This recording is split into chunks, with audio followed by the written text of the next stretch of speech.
cats are good. How did I figure out matrix martial arts? Probably about late 70s, I had moved to Ukiah, and there was the Kang De Quan, and then also there was the stuff that Bob Babbage had put together as his own special little system, and he'd added into it. He'd put them together. When he studied, he had to learn maybe 10 forms. When I studied under him, I had to learn 20 forms, and like I say, it was a mix. So I started to separate it. And when I separated it, this logic that, you know, I started looking at going, well, what are all the potential blocks? Well, let me make a list of them. And I just started listing. And I was list and list and list. And I filled up book after books. You know, I mean, I had probably 100 different spiral ring notebooks just filled up with lists of, okay, what this techniques are, what these blocks are, how do I mix, if I was doing this kick, which blocks could I do? If I'm doing this kick, which blocks could I do? What grab arts can I do with this? And I just list after list after list. And somewhere in there, it just sort of, I came up with a 16-step self-defense. And that was nothing more than 4 different blocks in 4 different directions and 4 different arts. And I believe the arts were karate, Wing Chun, Tai Chi, and Aikido. And the reason it was those 4, I'd seen a few more, but they actually were heavily influenced. And but those 4 specifically, because they represent, okay, here's the force of karate, Wing Chun, maybe you guide it a little bit, Tai Chi you guide it more, and Aikido you guide it all the way around. So it was a progression from a straight line to a circle. Okay. And once I did that, and I taught it, and it didn't work, okay, I was on my way. Because a man learns much more from failing than succeeding. And I failed a lot more than I succeeded. Wow. Yeah, I mean, I made some, you can't believe some of the humongous errors I made in trying to create an art and trying to put it together. You know, I mean, when you look at like one of the simple courses like Create Your Own Art course, you'll get a bird's eye view of a perfect art, and you'll go, well, you know, some of this works and some of it doesn't. But don't think I'm crazy, just think I made mistakes. Okay. And then from there, I sort of springboarded onto matrixing, and finally I had enough data, enough experience with my failures to where it finally started to make sense, because the matrixing has almost no errors. Okay. And I know that almost sounds like brag, but when you do one of these courses and you suddenly experience perfect data, perfect art, it changes you. I can believe it. Yeah. What, have you done one? I've done a couple, yeah. Did it change you? Most definitely. Yeah. Yes, most definitely. And you had what arts before?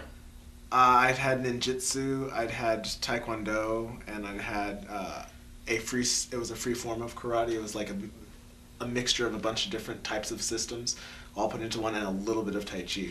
Did the matrixing invalidate any of those systems? Oh, no way, shape, or form. Not at all. Did it enhance every last one of them? I made things work that did not work before because Yeah. I was able to figure out through the matrixing how to do it. Yeah. I can't tell you how good that makes me feel. Hey, one guy makes mistakes, maybe 1,000 people won't have to make the mistakes. The trick is, can they say, okay, I can learn something? You know what I mean? Yeah. Because the students who come to you, they have to be able to say that. They have to be able to say, yes, I can learn something.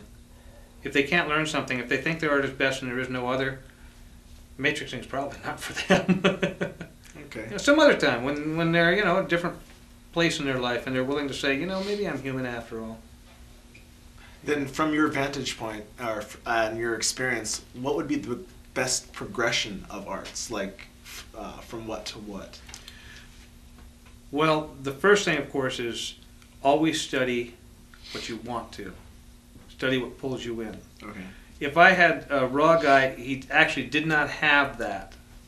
He didn't have an overriding drive towards one art. Because most artists, to get anywhere, you talk to black belts and they always had something driving them about one specific art. And that is excellent. I don't want to take that away. Right.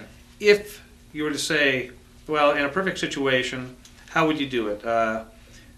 On the I think it's on the website, if not a couple other places. I printed a thing called The Way. It starts with matrix combat, which will get the person interested and make them realize, oh, you know, gee, this combat is, wow, that's pretty easy. I don't have to get beaten up all the time. Oh, look at this.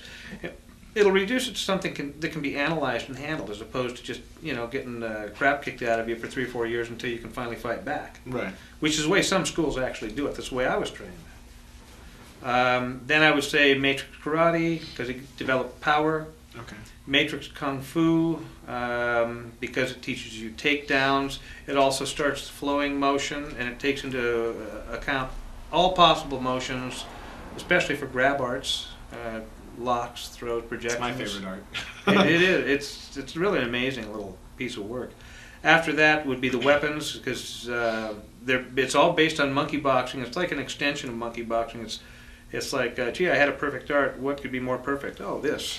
I mean, it sort of blew me away when I realized that actually fit like that. Nice. A lot of this was just putting a jigsaw puzzle together. I mean, it was really like, whoa, what am I doing here? Fourth would be, actually fifth, if you count Matrix Combat, would be create your own art. And that's because that's the point at which you want to, master has to start creating stuff. And that's the fourth plaque in the setup I teach. After that, Shaolin Butterfly, which is a matrixing of positioning and a matrixing of certain concepts in the Shaolin art. Then probably Five Army Tai Chi, because that matrix is specifically, it shows a lot of concepts that are advanced, and it also gets into push hands, which is very definitive. After that, Pakwa, because then you start to move around and circle, and actually you become unfixed. If you look at it, karate, you're fixed and you're solid, and you got straight line explosion. And as you go through, your arts will become less fixed, and yet you should not lose the power that karate is built. Finally, by the end, you should be totally fluid, totally unfixed, totally able to be responsive to anything, if that makes sense. Okay. And last would be the instructor's course.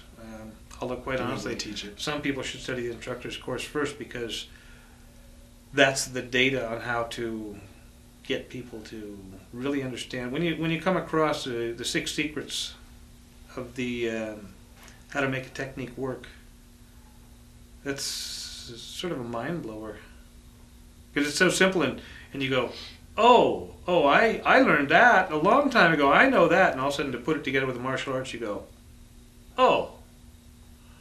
And then you start, every technique you look at will be different from then on. Nice. Is that true?